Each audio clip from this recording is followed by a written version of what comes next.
자, 우리 옆에 분들과 다시 한번 인사하겠습니다. 오늘 정말 잘 오셨습니다. 자, 은혜 받기 원합니다. 예, 감사합니다. 자, 이 자리에 참석한 저와 여러분들 가운데 하나님의 말씀이 말씀되어져서 여러분들의 심령에 있는 어둠을 몰아내고 새 생명을 누리시는 저와 여러분 되기를 주님의 이름으로 축복합니다.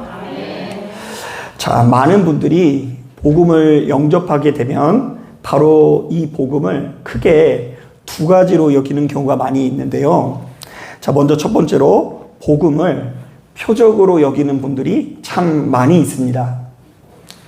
자, 이때 이 표적이라는 말은 기적이라는 의미가 있는데요. 자, 우리가 하나님 앞에 간구하고 기도하면 모든 것이 다 기적적으로 해결될 것이라는 믿음이 생겨난다는 것이죠. 자, 그래서 이제 저는 이런 이야기가 나오면 항상 인용하는 예화가 있는데요. 그러니까 2016년도에 우리 사회에 굉장히 큰 충격을 주는 사건이 있었습니다.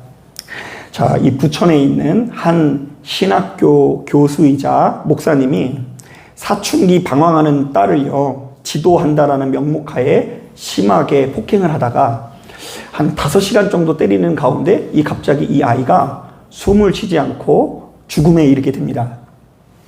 자, 그런데 자신의 딸이 아버지의 폭행으로 인해서 죽은 것도 충격이지만 그보다 안타까운 것은 무엇이냐면요, 자신의 딸을 죽게 만든 아버지가 딸의 시신을 무려 집 안에 1년 동안이나 유기시킨 것입니다. 자, 그래서 경찰이 출동해서 여러 의혹 가운데 방문을 해보니까 딸의 시신은 이미 백골이 되어 있고요, 그 시신이 부패하는 과정에서 나오는 악취를 제거하기 위해서 집안 곳곳에 방향제가 엄청나게 많이 쌓여 있었다고 합니다. 자, 그래서 너무 충격을 받은 이 경찰들이 조사하는 과정에서 바로 이 목사님에게 물어본 거예요. 아니, 그동안 너무 힘들지 않았냐고. 이 시신이 유기하는 게 보통 냄새가 나는 게 아닌데, 그런데 도대체 딸의 시신을 왜 1년씩이나 방치하고 유기했습니까? 이렇게 질문을 하니까 그랬더니 이 목사님이 아주 걸작의 대답을 내놓습니다. 하나님께서 자신의 딸을 살려줄 것에 대한 믿음을 가지고 매일같이 그 시신 앞에서 기도하면서 1년의 시간을 보냈다라는 것입니다. 자, 어때요, 여러분? 이분의 믿음이 참 대단한 것 같죠? 이 딸이 죽었지만 이제 곧 있으면 이 하나님께서 이 부활시켜 주실 것에 대한 이 믿음을 이 신학교 교수님이 가지고 있었다라는 것을 듣고 이 사회에 아주 엄청난 충격을 준 적이 있는데요. 자, 그런데 많은 분들이 이 정도까지는 아니더라도 신앙이라는 것을 기적과 표적이라는 관점에서 접근하는 분들이 많이 있습니다. 그러니까 이제 믿음이 좋으면 좋을수록 나에게 더 큰 기적이 나타나야 되고, 그리고 바로 모든 것들이 내가 기도할 때에 기적적으로 해결될 거라는 사고 안에 사로잡힌 분들이 참으로 많이 있죠. 자, 그런가 하면 두 번째로 복음을 수준 높은 지혜로 여기시는 분들이 생각보다 많이 있습니다. 자, 이때 지혜라는 말은 가르침이라는 의미가 있는데요. 자, 이른바 성경에 나오는 가르침 자체가 이 세상에 있는 그 어떤 가르침보다 수준이 있고 권위가 있다라는 생각에 사로잡혀 있는 경우가 많이 있죠. 자, 그런데 바로 이런 신앙의 색채를 가지고 있는 분들은요, 자칫 잘못했다가는 복음을 그저 윤리 내지는 교훈 비스무리한 것으로 여길 수 있는데요. 이른바 우리 주님의 가르침을 소크라테스나 석가모니 같은 선현들의 가르침과 큰 차이가 없는 것으로 여길 소지가 높다라는 것입니다. 자, 제가 그 신학교 다닐 때에 푸른 눈의 스님이라고 알려져 있는 이 형각 스님이 크게 화제가 된 적이 있는데요. 자, 그도 그럴 만한 것이 이분은 미국의 크리스찬 가정에 태어나서 일평생 기독교인으로 자란 백인이었는데요. 갑자기 이 하버드 대학에서, 여러분 좋아하는 그 하버드 말이에요. 그 하버드 굉장히 좋은 대학 있잖아요.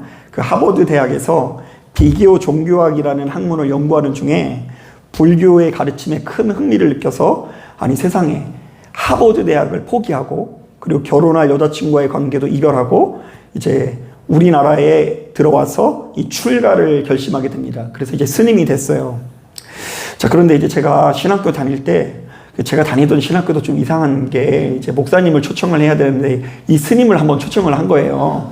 그래서 스님이 뭐라고 얘기하시나 들어보겠다고 해가지고 이렇게 초대를 했는데 저도 너무 궁금한 거예요. 맨날 목사님 이야기나 들었지 스님은 어떻게 말씀을 전하나 해가지고 가서 이야기를 들어보았더니 그 요지가 이거예요. 그분이 보았을 때는 이 기독교나 불교의 가르침이 크게 차이가 느껴지지 않는다. 둘 다 인간을 자유케 하는 진리 중에 하나이고 자신은 그 중에서 불교가 더 크게 은혜가 되고 더 공감이 돼서 불교의 가르침에 귀의했다라는 고백을 하시더라고요. 자, 그래서 제가 그때 처음으로 알았어요. 저 맨날 교회 다니는 목사님만 접하다 보니까 이게 진리다, 이게 최고다 이렇게 여기는 사람들만 만나봤지 생각보다 많은 사람들이 주님의 가르침을 이런 식으로 생각하는구나. 그 소크라테스의 가르침이나 그 석가모니의 가르침쯤으로 여기는 사람들이 있다는 것에 이제 충격을 받았던 기억이 납니다. 자, 그런데 이제 냉정하게 말하면 많은 사람들이 이렇게 이 두 가지 부류를 가지고 신앙의 정서를 가지고 있는데요. 자, 여러분들은 어떤 것 같아요? 여러분들은 복음을 주로 표적과 기적이라는 관점에서 접근하는 것 같아요? 아니면 지혜, 교훈, 가르침이라는 관점에서 접근하는 것 같아요? 지혜요? 저는 여러분들에게 강조하는 건 아니에요. 강요하는 것은 아니에요. 근데 사람마다 아무리 똑같이 예수를 만나도 이 예수를 믿는 방식과 정서는 차이가 나는 것 같다라는 생각이 들기도 합니다. 자, 그런데 바로 이런 점에서 오늘 우리가 읽은 본문에는 우리가 정말로 중요하게 생각해야 되는 말씀이 있는데요. 자, 우리 다 같이 22절부터 24절 말씀 같이 한번 읽어보도록 하겠습니다. 시작. 유대인은 표적을 구하고 우리는 십자가에 못 박힌 그리스도를 전하니 유대인에게는 거리끼는 것이요 이방인에게는 미련한 것이로되 오직 부르심을 받는 자들에게는 유대인이나 헬라니나 그리스도는 하나님의 능력이요 하나님의 지혜니라. 자, 유대인들은 하나님과의 관계에서 수시로 무엇을 구한다고 하죠? 표적을 구하고, 헬라인들은 무엇을 찾는다고 합니까? 지혜를 찾는다고 하죠. 자, 그러나 예수 믿는 우리들은 가는 곳마다 지혜를 이야기하지 않고 표적을 이야기하지 않고 무엇을 이야기하는 사람이라고 얘기합니까? 십자가에 못 박히는 예수를 전한다고 합니다. 자, 그런데 중요한 것은 24절을 보니까 부르심을 받은 우리들에게는 바로 이 복음이 유대인들이 그토록 열광하는 표적을 넘어서는 하나님의 능력이 된다라고 이야기하고요. 또한 부르심을 받는 우리들에게는 바로 이 복음이 헬라인들이 그토록 열정적으로 찾는 지혜를 넘어서는 하나님의 지혜가 된다라는 이야기를 하고 있어요. 자, 그러니까 그냥 지혜가 아니라 누구의 지혜? 하나님의 지혜. 자, 이른바 예수 믿는 우리들에게는 이 복음이라는 것 자체가 표적 정도가 아니라 그 표적을 넘어서는 표적이 된다라는 이야기고요. 예수 믿는 우리들에게는 이 복음이 단순한 지혜가 아니라 그 지혜를 넘어서는 지혜가 된다라고 우리들에게 권면하고 있어요. 자, 이게 도대체 무슨 말일까? 자, 우리가 27절부터 28절을 보면 그 의미를 어렵지 않게 할 수 있는데요. 우리 다 같이 27절, 28절 다시 한번 읽어보도록 하겠습니다. 시작. 그러나 하나님께서 세상에 미련한 것들을 택하사 약한 것을 택하사 각한 것들을 붕하려 하시며 하나님께서 세상에 천한 것들과 멸시받는 것들과 얻는 것들을 택하사 있는 것들을 폐하려 하시나니. 자, 말씀을 보니까 복음을 영접하면서 우리 안에 일종의 신분의 변화가 나타났다고 하는데요. 자, 이전에는 세상에서 가장 미련했던 우리들이 지혜 있는 자들을 부끄럽게 만든다고 하고요. 자, 이전에는 세상에서 가장 약한 우리들이 강한 자들을 부끄럽게 만든다고 하고요. 또한 이전에는 세상에서 천하고 멸시받던 우리들이 많이 가진 자들을 부끄럽게 만든다고 합니다. 자, 그러니까 이것은 크게 두 가지로 해석해 볼 수 있는데요. 한번 따라해 보겠습니다. 우리가 예수 믿게 되면서 세상 사람들을 부럽지 않게 되었다. 자, 이제 세상 사람들을 어떻게 한다고요? 부럽지 않아졌다. 내가 이제 부러워하지 않는다. 자, 한번 따라해 보겠습니다. 우리가 예수 믿게 되면서 세상 사람들보다 훨씬 더 능력 있는 삶을 살게 되었다. 예. 자, 그러니까 이제 눈앞에 나타나는 단순히 한두 가지 기적을 목격하는 정도가 아니라 예수 때문에 나의 인생이 달라졌다. 예수 때문에 그다지 이 세상에서 부러운 것이 없어졌을 뿐만이 아니라 예수 때문에 나의 인생의 수준이 세상 사람들보다 훨씬 더 높아졌다는 거예요. 그들이 인정을 하든 인정하지 않든 나는 이제 부러워하지 않아. 세상 사람 날 부러워하지 않아도 나도 역시 세상 사람들이 별로 그다지 두려울 것이 없어졌다. 그래서 더 이상 우리들은 그들의 꽁무니를 쫓아다니면서 그들을 흉내낼 필요가 없고 그들에게 별로 그다지 많은 관심을 두려워하지 않고 내가 붙들고 의지하는 예수를 소중히 여기면서 그것을 나의 보물 삼기 시작했다라는 이야기를 하는 거예요. 자, 저는 오늘 페이스북에서 바로 이런 관점에서 여러분 듣기 되게 답답하시죠? 저도 말하면서 왜 이렇게 답답한지. 성질은 급한데 이게 빨리빨리 안 나오니까 죄송합니다. 저도 오늘 이런 관점에서 이 페이스북에서 굉장히 공감이 되는 글을 하나 읽었는데요. 그 신학대학교 교수이자 한 교회를 담임하시는 그 굉장히 유명하고 존경받는 이 교계의 어르신 목사님이 한 분 계십니다. 자, 그런데 이분이 이런 글을 쓰셨더라고요. 연합 집회에 간판으로 등장하는 인물은 항상 큰 교회, 이름 있는 목사들이다.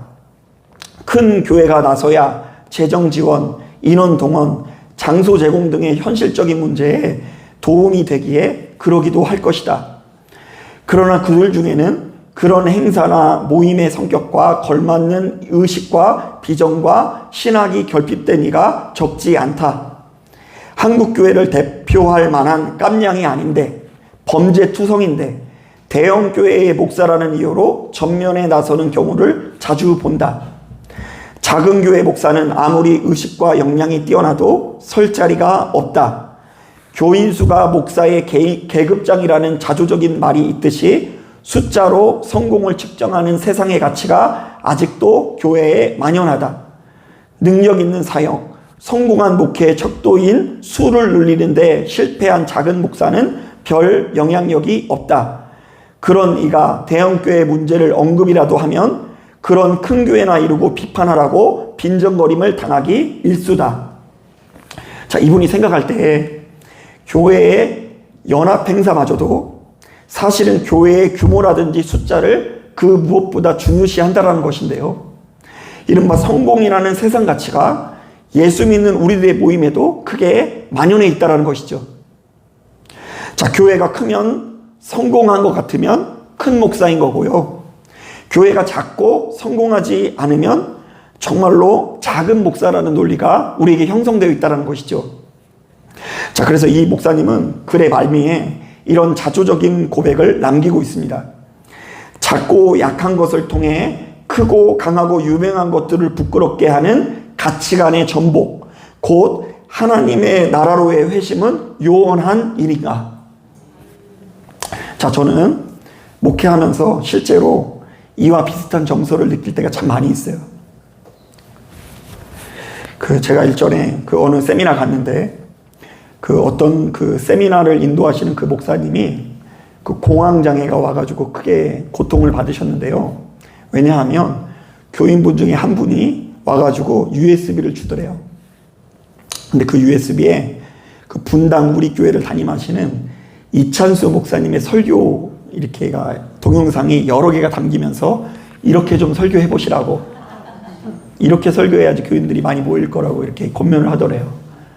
그래서 이제 이분이 기도로 그걸 이겨내려고 하는데 자꾸만 그것으로 인한 열등감이 느껴지고, 그리고 그것을 자기에게 준 USB를 준 그 성도님을 향한 미움이 막 발생을 해가지고 이제 결국 성질을 내고 싶은데 내지 못하니까 자기 자신의 내면이 뒤집어져가지고 공황장애가 와가지고 크게 고통스러운 이야기를 하는 것을 듣고요. 제가 크게 은혜 받은 적이 있어요. 왜냐하면요, 이제 저 같은 경우도 실제로 그런 정서와 조언들을 굉장히 많이 듣기 때문이에요. 큰 교회는 이렇게 하시고, 근데 왜 우리 교회는 이러냐?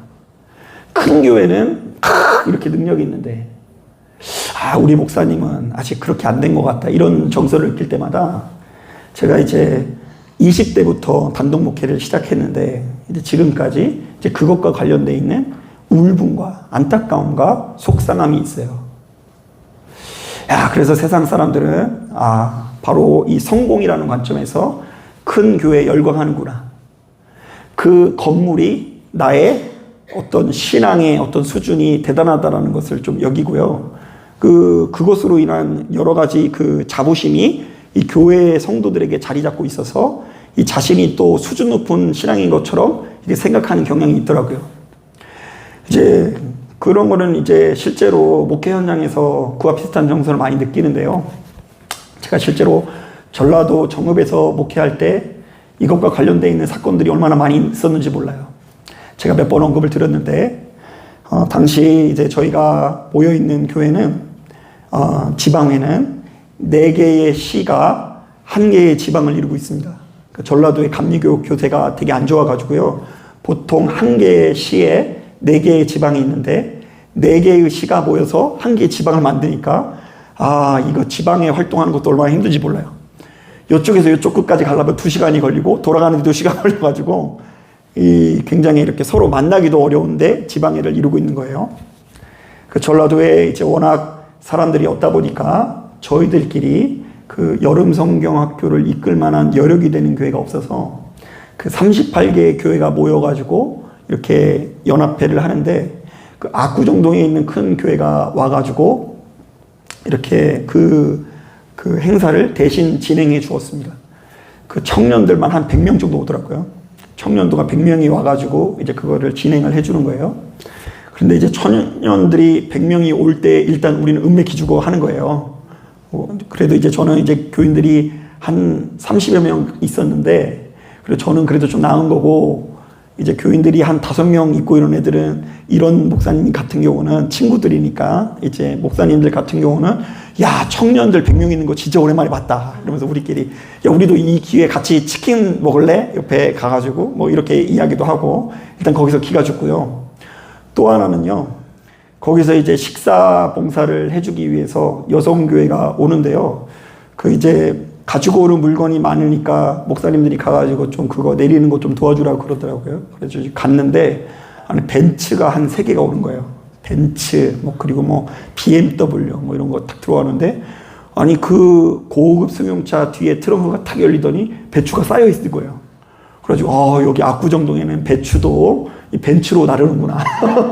그래가지고 일단 우리 이 시골에서 목회하는 목사들이 그 배추를 다 나르고 났는데, 거기서 이제 그 권사님 한 분이 수고하셨어요 이렇게 얘기하는데, 왠지 얼마나 기가 죽는지, 우리가 여기 와가지고 배추나 나르고 있는구나. 저 사람들은 이제 배추를 저렇게 좋은 차에 나르는데 우리가 이렇게 이거밖에 안 되는구나 하는 그 묘한 패배감, 주눅이 들기도 하고, 저기서 목회하는 사람들은 참 좋겠다라는 그 마음이 육적으로 조금 들긴 들더라고요. 자, 여러분, 이것이 현실이에요. 목사님 세계에서도 이제 벤치에서 그 배추 나르는 거 볼 때 음메 기주고 하고 있는데, 여러분들도 이렇게 지나다니면서 그 역전 근처에 호화롭게 이렇게 차려져 있는 그 종교 분지를 마주하고 있는 그 호화로운 성전을 다니시는 성전분들을 볼 때에 이 지하에서 다니는 여러분들의 마음이 얼마나 좁아질 때가 있겠냐고요. 없어요? 고마워요. 제가 하도 얘기해가지고 그렇게 얘기해 주시는 것 같은데, 괜찮은 분들도 있지만 그런 욕망이 강한 분들은요, 이제 다니면서도 항상 부럽고 보암직도 하고, 여기가 이제 내 땅이고 여기는 아직 내 땅이 아니고, 그런 마음이 우리에게 항상 들 수도 있어요. 저 충분히 이해를 합니다. 자, 그러나 예수 믿는 우리들이 복음을 영접했다면 이제 더 이상 세상 사람들이 누리고 있는 것들을 부러워하지 않아야 하고요. 우리가 사실은 그들보다 훨씬 더 능력 있고 권세 있게 살고 있다라는 구체적인 증거가 나타남으로써 도리어 세상 사람들로 하여금 우리를 부끄럽게 만들 수 있어야 한다는 것입니다. 그러니까 우리가 신앙생활을 하는 가운데 정말로 구체적으로 우리가 맨날 목이 빠지기래야 그들을 부러워하는 모습이 그들에게 정말로 들키는 것이 아니라, 우리는 전혀 그들을 의식하지 않은 채 정말로 예수만 바라보고 있는데도 불구하고 그들이 자신이 가지고 있지 못하는 어떤 놀라운 능력을 우리에게서 발견하고 마치 그들이 우리가 믿고 있는 예수에 대한 호기심을 느끼면서 나도 저들이 믿고 있는 예수를 좀 믿어볼까 하는 호기심을 줄 수 있는 지경에까지 나가야 한다는 것입니다. 예, 그것이 복음이 진수이고요. 표적을 넘어서는 표적이고요. 지혜를 넘어서는 지혜라고 할 수 있는 거예요. 그러니까 깜짝 놀랄 만한 표적을 나타내서 세상 사람들을 꼼짝 못하게 하는 게 아니라 깜짝 놀랄 만한 지혜가 나타나서 세상 사람들을 꼼짝 못하게 하는 것이 아니라 우리에게는 정말로 놀라운 세상이 설명할 수 없는 하나님의 능력이 나타남으로써 세상 사람들을 꼼짝 못하게 만드는 역사가 나타난다는 것이죠. 자, 언젠가 그 애플의 창업자 스티븐 잡스의 유언이라고 알려져 있는 그 글이 크게 화제가 된 적이 있습니다. 자, 그런데 알고 보았더니 이 글은 스티븐 잡스의 글이 아니라 대만의 한 수필집에 담긴 내용으로서 특정한 작가가 포춘지가 선정한 500대 기업의 CEO들에게 익명으로 유언이나 격언을 받아서 쓴 글이라고 하더라고요. 자, 그러니까 이 글은 비록 스티븐 잡스의 글은 아니지만 그래도 굉장히 성공한 사람의 의뢰에 의해서 쓰여진 글인데요. 자, 그들이 과연 큰 성공을 거둔 기업가들이 생애 끝자락에서 뭐라고 하는지 한번 들어보세요. 자, 이제 포춘지가 선정하는 500대 기업이에요. 근데 그 기업에 들어가 있는 회장들이 죽음을 목전에 두고 어떤 고백을 할까? 한번 들어보세요. 나는 비즈니스 세상에서 성공의 끝을 보았다. 타인의 눈에 내 인생은 성공의 상징이다. 하지만 일터를 떠나면 내 삶의 즐거움은 많지 않다. 결국 부는 내 삶의 일부가 되어버린 하나의 익숙한 사실일 뿐이었다. 지금 병들어 누워 과거 삶을 회상하는 이 순간 나는 깨닫는다. 정말 자부심 가졌던 사회적 인정과 부는 결국 닥쳐올 죽음 앞에 희미해지고 의미 없어져 간다라는 것을. 어둠 속 나는 생명 영장 장치의 녹색빛과 윙윙거리는 기계음을 보고 들으며 죽음의 신의 숨결을 다가오는 것을 느낄 수 있다. 이제야 나는 깨달았다. 생을 유지할 적당한 부를 쌓았다면 그 이후 우리는 부와 무한한 것을 추구해야 된다는 것을. 그 무엇이 부보다 더 중요하냐면 예를 들어 관계 아니면 예술, 젊을 때의 꿈등이다. 끝없이 부를 추구하는 것은 결국 나 같은 비틀린 개인만을 남긴다. 신은 우리에게 부가 가져오는 환상이 아닌 만인이 가진 사랑을 느낄 수 있도록 감각을 선사하셨다. 내 인생을 통해 얻는 부를 나는 가져갈 수 없다. 내가 가져갈 수 있는 것은 사랑이 넘쳐나는 기억들 뿐이다. 그 기억들이야말로 너를 따라다니고 너와 함께하고 지속할 힘과 빛을 주는 진정한 부이다. 사랑은 수천 마일을 넘어설 수 있다. 생애의 한계는 없다. 가고 싶은 곳을 가라. 성취하고 싶은 높이를 성취하라. 이 모든 것이 너의 심장과 손에 달려있다. 이 세상에서 제일 비싼 침대가 무슨 침대일까? 병들어 누워있는 침대일 뿐이다. 너는 내 차를 운전해 줄 사람을 고용할 수 있고 돈을 벌어줄 사람을 구할 수도 있다. 하지만 너 대신 아파줄 사람을 구할 수 없을 것이다. 잃어버린 물질적인 것들은 얼마든지 다시 찾을 수 있다. 하지만 인생은 한 번 잃어버리면 절대 되찾을 수 없는 유일한 것이다. 한 사람이 수술대에 들어가며 본인이 끝까지 읽지 않는 유일한 책을 깨닫는데 그 책은 바로 건강한 삶에 관한 책이다. 우리가 현재 삶의 어느 순간에 있던 결국 시간이 지나면 우리는 삶이란 극의 커튼이 내려오는 순간을 맞이할 것이다. 가족 간의 사랑을 소중히 하라. 배우자를 사랑하라. 친구들을 사랑하라. 너 자신에게 잘해줘라. 타인에게 잘 대해줘라. 자, 가만히 보면요. 이런 고백을 한 기업가는 시종일관 자신이 가진 부의 무상함을 이야기하고 있죠. 그리고 오늘날 이 시대를 살아가는 우리들에게 물질적인 가치보다 더 수준 높은 가치를 찾고 그것을 추구하라고 권면합니다. 자, 이분이 예수 믿는 분인지 아닌지는 모르겠으나 자신에게 임박한 죽음 앞에서도 이렇게 달라질 정도라고 한다면 복음의 진수를 맛보고 누리고 일평생 그것을 연구하는 우리들은 얼마나 많이 이 복음 안에서 변화될까요? 자, 한번 따라해 보겠습니다. 세상 사람 날 보러 아니하여도 나도 역시 세상 사람 부럽지 않네. 여러분, 예수 믿는 우리들에게 복음은 바로 이러한 힘이 있어야 하는데요. 이른바 복음이 내게 표적보다 위대한 표적이 되고 지혜보다 위대한 지혜가 되어서 더 이상 세상 사람들을 부러워하지 않을 뿐더러 그들보다 훨씬 더 권위 있고 능력 있는 삶이 나타나야 한다는 것입니다.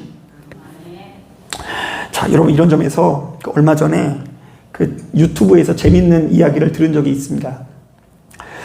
여러분, 한 정신의학과 교수가 그 방송에서 이런 이야기를 하더라고요.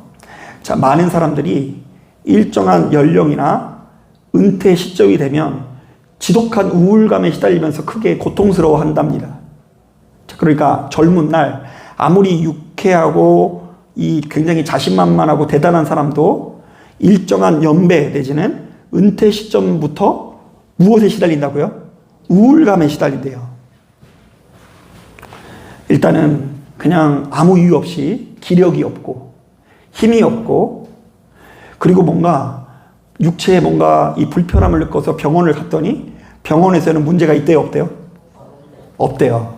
그래가지고 이제 그 삶의 어떤 질이 굉장히 많이 떨어지는 현상을 경험한대요. 자, 그런데 이게 사실은 육체적인 어떤 질환이 있는 것이 아니라고 한다면, 작년에 멀쩡하던 내 기력이 오늘 갑자기 이 기력이 없게 느껴진다고 한다면 제일 먼저 정신의 아픔을 인정하라는 권면을 그 의사가 하더라고요. 실제로 이 한 사모님이 이와 비슷한 고백을 한 것을 들은 적이 있는데요. 이분이 이제 교회의 어떤 문제로 인해서 방광염에 이제 굉장히 큰 고통을 받았다고 합니다. 방광이 이제 아프면 굉장히 힘들거든요, 여자들 같은 경우에. 그래서 이제 그 방광염을 치료하기 위해서 유명한 병원을 가서 그 방광염과 관련되어 있는 이 다양한 약을 복용하고 처방을 받게 됩니다. 자, 그런데 효과가 있을까요, 없을까요? 없어요. 이 큰 병원을 갔는데도 불구하고 그 효과가 없는 거예요. 자, 그러다가 이제 지방에 있는 한 병원에 가게 됐는데요. 원래 그 노인들이 자주 가는 이 지방병원 같은 경우에는 모든 치료약에 신경정신과 약, 신경안정제를 약하게 처방하는 경향이 있다고 합니다. 왜냐하면 이분들이 아는 거예요. 지금 이 병이 어디서 오는 병이구나. 예, 그래가지고요. 진짜 지방에 이 작은 병원에 가가지고 치료를 받는데 그 신경정신안정과 신경안정제가 들어있는 처방을 받고 갑자기 그 방광염이 멀쩡해지고 치유가 되는 경험을 한 거예요. 아, 그래서 이 사모님이 아는 거예요. 아, 이제 내 방광이 이렇게 아픈 게 육체 때문이 아니라 무엇 때문이구나? 네, 마음에서 오는 거구나. 자, 많은 분들이 기력이 떨어지고 힘이 떨어지면 그것을 건강의 문제, 기력의 문제, 노화의 문제로 아는 경우가 많이 있으나 실상은 중년이 가져다주는 우울감이 원인인 경우가 많이 있습니다. 그러니까 이제 자신의 인생이 끝난 것 같다라는, 그리고 자신의 인생은 실패했고 더 이상 소망이라고는 찾아볼 수 없는 그 우울감, 패배감이 우리를 저 밑바닥에 이르게 한다라는 것이죠. 그래서 이제 머릿속 한구석으로 아, 내가 이렇게 하면 안 되겠다, 내려놓자 해도 그럼에도 불구하고 우리의 뇌는 항상 내가 가라고 하는 방향, 옳은 방향으로 가는 것이 아니라 익숙한 방향으로 가게 돼 있어요. 일평생 성공과 부유함을 쫓아가는 사람들은 그러니까 그것을 쉽게 내려놓지 못하고 다시 거기에 머물러서 그 기대에 이르지 못하는 자기 자신에 대한 우울감 때문에 그 인생의 노년이 굉장히 쓸쓸해진다는 이야기예요. 자, 여러분, 정말 중요한 얘기니까 다시 한번 들어보세요. 여러분, 우리의 인생이 이제 끝난 것 같다. 내 인생엔 더 이상 이제 소망이란 건 없고 실패했고 이제 나는 더 이상 아름답지도 않고 나는 더 높은 곳에 올라갈 데도 없고 나는 이제 대단한 성취를 이룰 것이 없다라고 생각하는 사람일수록 극도의 우울감이나 패배감에 시달릴 수 있어요. 솔직히 말하면 저도 역시 그래요. 제가 나중에 좀 설명드릴 기회가 있겠지만 저는 어려서부터 구조적으로 그 성공에 대한 목마름이 좀 있을 만한 환경에서 이게 자라는 사람이에요. 성공해야 되고 출세가 해야 되고 최고가 돼야 되고 그래서 이제 목회하면서 그것을 내려놓고 목회를 해야 되는데 내려놓기도 전에 부르심을 받고 하다 보니까 그거랑 이렇게 결합돼 가지고 복음, 출세욕 이런 게 결합돼 가지고 아주 주변 사람 힘들게 했을 것 같다는 생각이 들어요. 내가 최고가 돼야 되니까. 그런데 이제 1차적으로 이런 내가 가장 큰 충격을 받은 것 중에 하나가 뭐냐면 그 결혼이었어요. 사모님이랑 결혼을 하고 보니까 이제 그래도 연애를 할 때는 사모님은 자기 집에서 생활하고 저는 저 집에서 생활하니까 잘 모르잖아요. 근데 같이 결혼해서 한 집에서 생활하다 보니까 아니 사모님이 저보다 훨씬 더 능력 있는 삶을 사는 것처럼 느껴지는 거예요. 여러분 이거 한 가지 비밀인데요. 처음 우리 사모님 만났을 때만 해도 저희 사모님이 그 광고 시간에 들어왔거든요. 예배 시간에. 아 이거 비밀이에요.